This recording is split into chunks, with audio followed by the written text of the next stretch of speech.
मैं उस कैफे के बाथरूम के दरवाजे पर पिछले 15 मिनट से खटखटा रही थी। हे भगवान, वो आधे घंटे से अंदर था। मैंने एक खूबसूरत सी ड्रेस पहनी है और ये लड़का जैसे ही इसने मुझे देखा बाथरूम में चला गया। सच बताऊं तो वो खुद भी कोई बहुत खूबसूरत नहीं दिखता था, उसके बाल तो तेली थी। तभी मेरे पास वेटर आया और कहने लगा कि बाथरूम में तो कोई भी नहीं है, डेव भाग गया था। शाम को मैं बहुत निराश होकर घर पहुंची। मैं नहीं जानती थी मैंने क्या गलत किया था। मैंने खुद को शीशे में देखा। मेरे स्कूल के दोस्त कहते हैं कि मैं ऐसी दिखती हूँ और मैं बहुत लकी हूँ। मेरा चेहरा काफी प्यारा है और लड़के मरते हैं मुझ पर ये तो मुझे देखते ही भाग गया। शायद मैं उसके लिए थोड़ी ज्यादा ही अच्छी थी, ये सोचकर मैं थोड़ा शांत हुई। पर मुझे एक लड़का ढूंढना था। सिर्फ 1.5 हफ्ता बचा था प्रॉम को और मैं किसके साथ जाने वाली थी मुझे पता नहीं। ज्यादा समय नहीं बचा था। मैंने फैसला किया कि मैं अपनी प्रोफाइल फोटो बदलूंगी, डेटिंग साइट वाली। मैं थोड़ा पोज बनाकर खड़ी हुई कैमरा के सामने। उसी समय मेरी माँ कमरे में आ गई। वो थोड़ी स्ट्रिक्ट है और मेरी तरफ ऐसे देखकर गुस्सा हो गई। उन्होंने मुझे कहा कि मैं ऐसे कपड़े पहनती हूँ अपने परिवार की नाक कटवाने के लिए और ऐसी तस्वीरें डालना अच्छा नहीं है। उन्होंने अलमारी में से एक स्वेटर निकालकर मुझे बदलने को कहा। हे भगवान, ठीक है, बस मुझ पर ऐसे चिल्लाना बंद करो। उन्होंने मेरा दरवाजा बंद कर दिया और चली गई। उसी समय मुझे एक मैसेज आया। एक लड़के ने मुझसे बाहर जाने के लिए पूछा था। तस्वीरों में तो कॉन्फिडेंट लग रहा था। शायद इसके साथ प्रॉम पर जा पाऊं। आज वाले लूजर से तो अच्छा ही है। मैं अगले दिन जल्दी उठी ताकि मुझे समय मिल जाए मेकअप करने के लिए और अपने कपड़े चुनने के लिए। पर मेरी अलमारी पूरी खाली थी। क्या मेरी माँ ने मेरे सारे कपड़े फेंक दिए?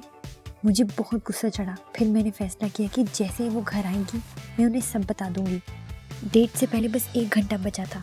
मुझे शर्म आ रही थी। मैं बिना कपड़ों के नहीं जा सकती थी, इसलिए मैंने एक स्वेटर पहन लिया। रास्ते में मुझे ऐसा लग रहा था जैसे सब मुझे देखकर हंस रहे हैं। पर हैरानी की बात ये थी कि जो को वो स्वेटर अच्छा लगा। उसने कहा मैं एक अच्छी औरत जैसी लग रही हूँ। मैंने उसे थैंक्स कहा। डेट काफ़ी अच्छी जा रही थी। हम आग के पास बैठे थे। स्वेटर के कारण मुझे पसीने आ रहे थे। तब मैंने फैसला किया कि मैं अपना स्वेटर उतारकर बस टी-शर्ट में रह लेती हूँ। पर अचानक जो मुझे घूरने लग गया। तभी अचानक जो ने मुझे कहा कि उसे घर जाना है। उसके घर पर पानी की कोई समस्या उठी थी। मैं समझ नहीं पा रही थी कि क्या हुआ है। जब मैं घर पहुंची मैं खुद को कहने की कोशिश कर रही थी कि शायद सच में उसे काम आ गया हो, पर मैं बेहतर नहीं महसूस कर रही थी। फिर मैंने उसे फ़ोन किया पूछने के लिए, तो मुझे पता चला कि वो मुझे ब्लॉक कर चुका है। मैं यूं ही अपने कमरे में पड़ी रही। पता नहीं उन लड़कों को मुझ में क्या ऐसा दिखता था जो वो मुझे इतना नापसंद करते थे। अचानक से मुझे एक नया मैसेज आया। शायद उन दोनों में से कोई मुझसे माफ़ी मांग रहा हो, पर नहीं, वो एक नए लड़के का मैसेज था, टॉम। वो भी मेरे साथ डेट पर जाना चाहता था, पर मैं नहीं जानती थी कि मेरा मन है या नहीं। पर टॉम भी काफ़ी हैंडसम दिखता था, लंबा, एथलेटिक, और उसे साइंस भी काफ़ी पसंद थी। मेरी शक्ल देखकर कोई नहीं कह सकता, पर मुझे भी बायोलॉजी बहुत पसंद है और मैं मेडिकल स्कूल जाना चाहती हूँ जहाँ आज टॉम पढ़ रहा है। कमाल की बात है ना। मैं उससे बहुत सारी बातें पूछना चाहती थी, कॉलेज के बारे में, एग्जाम्स के बारे में, तो मैं मान गई। हम कॉफ़ी शॉप पर मिलने वाले थे। मेरी डेट से 1 दिन पहले मैंने अपने सबसे अच्छे कपड़े तैयार कर लिए। शुक्र है मेरी माँ ने मेरे कपड़े फेंके नहीं थे, सिर्फ धोए थे। मैं थोड़ी नर्वस थी तो कैफे में समय से पहले पहुंच गई। वहाँ मुझे एक टेबल पर जो दिखाई दिया जिसने मुझे ब्लॉक कर दिया था। एक लड़की के साथ बैठा था और उससे आराम से बातें कर रहा था। मैं उसके पास गई और चिल्लाने लग गई कि तुम मेरे साथ ऐसा कैसे कर सकते हो। वो शर्माने लगा और मुझे कहने लगा कि मैंने उसे झूठ कहा था। उसे पतली लड़कियां पसंद है और मैं उतनी पतली नहीं हूँ। मैंने एक डेटिंग साइट पे जो तस्वीर डाली है वो अलग है। आखिर वो कहना क्या चाहता है। उसने अपना फ़ोन निकाला और एक अलग सी वेबसाइट निकालकर मुझे दिखाई। उस पे मेरी एक तस्वीर थी, पर मैं बहुत पतली लग रही थी, बिल्कुल अलग। अलग कपड़े, अलग स्कार्फ। किसी ने वहाँ मेरी तस्वीर डाल दी थी और फोटोशॉप भी किया था। जो ने कहा कि अगर मैं उस लड़की जैसी दिखती जो उस तस्वीर में है तो वो ज़रूर रुकता। कैसा बेवकूफ़ है। मैं वहाँ से भाग गई और बाथरूम में चली गई।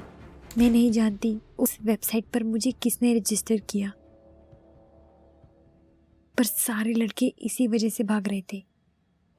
मैंने बाथरूम से झांक कर बाहर देखा तो टॉम पहले से ही वहां पहुंच चुका था। मुझे यकीन हो गया कि उसने भी मुझे उसी वेबसाइट पर ढूंढा है। इसका मतलब ये भी भाग जाएगा। छुपते हुए मैं उस रेस्टोरेंट से पहले ही निकल गई। शायद उसने मुझे नहीं देखा। घर जाते हुए रास्ते में मैंने उसे मैसेज कर दिया कि मेरी तबीयत ठीक नहीं है और मैं नहीं आऊंगी। मैं घर बहुत खराब मूड में गई। मेरी माँ ने मुझसे पूछा तो मैं रो पड़ी और उन्हें सब बता दिया। मैं अपनी माँ से ज्यादा बात नहीं करती इस सब के बारे में, पर मुझे इतना बुरा लग रहा था। मैंने उन्हें बताया कि मुझे टॉम काफी पसंद है, पर मैं बहुत डर रही हूँ उससे मिलने से। मेरी माँ ने मुझे गले लगाया और शांत किया। फिर उन्होंने कहा कि मुझे थोड़े अलग तरह के कपड़े पहनने चाहिए। मैंने फैसला किया कि मैं थोड़े से अलग कपड़े पहनकर ऐसे तैयार होंगी जिससे थोड़ी छोटी लगूं। फिर मैंने उसे मैसेज किया कि मैं उसे मिलने को तैयार हूँ। अगले दिन मैंने अपने शरीर पर बैंडेजेस बांध ली डेट पर जाने से पहले। ऊपर एक स्वेटर भी पहन लिया। डेट काफी अच्छी गई, पर मैं घबरा रही थी कि उसे पता ना चल जाए।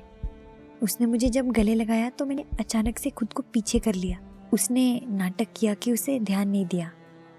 जब वो मुझे घर छोड़ने आया तब उसने कहा कि उसे मजा आया और वो मुझसे दोबारा मिलना चाहता है। मैं पूरी शाम टॉम के बारे में सोचती रही। क्या वो सच में मुझे पसंद करता है? मैंने अपनी माँ को बताया। शायद उसे मेरे शरीर से कोई फर्क नहीं पड़ता और मैं वो बैंडेजेस उतार सकती हूँ। पर मेरी माँ कहने लगी कि अच्छा यही होगा अगर मैं थोड़ा समय बैंडेजेस लगा कर रखूं। मैं उनकी ये बात सुनकर बहुत हैरान थी, पर मैं टॉम को खोना भी नहीं चाहती थी। दूसरी डेट पर टॉम ने कहा कि वो चाहता है मैं उसके दोस्तों से मिलूं। मुझे बहुत अच्छा लगा। बस वो लोग ये नहीं जानते थे कि मैं क्या छुपा रही हूँ। पार्टी पर सारा समय मैं यही सोचती रही कि कहीं वो बैंडेज बहुत लूज तो नहीं है। हर 5 मिनट में बाथरूम जाकर उनको ठीक करके आती थी, क्योंकि वो मेरे क्रॉप टॉप के नीचे से दिख गई थी। एक बार जब मैं बाथरूम में थी तो एक लड़की ने मुझे देख लिया।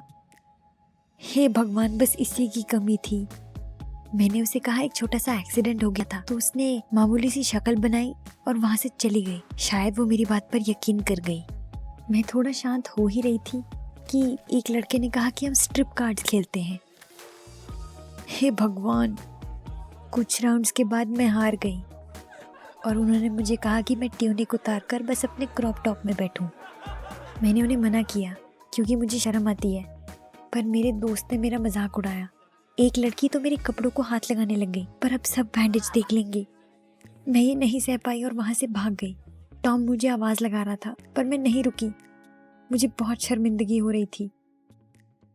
फिर से मेरे शरीर के कारण मैं घर आई और रोने लग गई। एक लड़का जो मुझे पसंद था, उसके साथ मेरा रिश्ता खराब हो चुका था और अब मेरे पास प्रॉम के लिए भी कोई डेट नहीं थी। कम से कम अब मैं ये बैंडेजेस तो उतार सकती थी। मेरी स्किन पर चोट भी आ गई थी। तभी मुझे मेरी माँ का टैबलेट दिखा लिविंग रूम में। उस पर वही ऐप खुल रखी थी जिस पर किसी ने मेरी प्रोफाइल बनाई थी। मैंने उस प्रोफाइल का पर्सनल पेज खोला तो मुझे दिखा कि वो मेरी प्रोफाइल है और उसमें मेरी फोटोशॉप तस्वीरें भी थी। इसका मतलब मेरी माँ ने वो प्रोफाइल बनाई थी। तभी मेरे घर की घंटी बजी। मैं दरवाजा नहीं खोलना चाहती थी। सबसे पहले मुझे अपनी माँ से बात करनी थी, पर बार बार घंटी बज रही थी। आखिर कौन आया था? वो टॉम था। मेरे लिए फूल भी लाया था। देखना चाहता था कि मैं ठीक हूँ या नहीं। मैंने उसे सीधा ही टोक कर कह दिया कि हम साथ नहीं रह सकते, क्योंकि मैं मोटी हूँ, वैसी नहीं जैसा वो सोचता है, और मैं काफी अलग तरह के कपड़े पहनती हूँ। मैं उस प्रोफाइल पिक्चर वाली लड़की नहीं हूँ। टॉम थोड़ा कंफ्यूज हो गया। फिर वो कहने लगा कि उसे इस सब से कोई फर्क नहीं पड़ता। फिर उसने मेरा हाथ पकड़ा और मुझे कहा कि उसे मैं पसंद हूँ जैसी हूँ।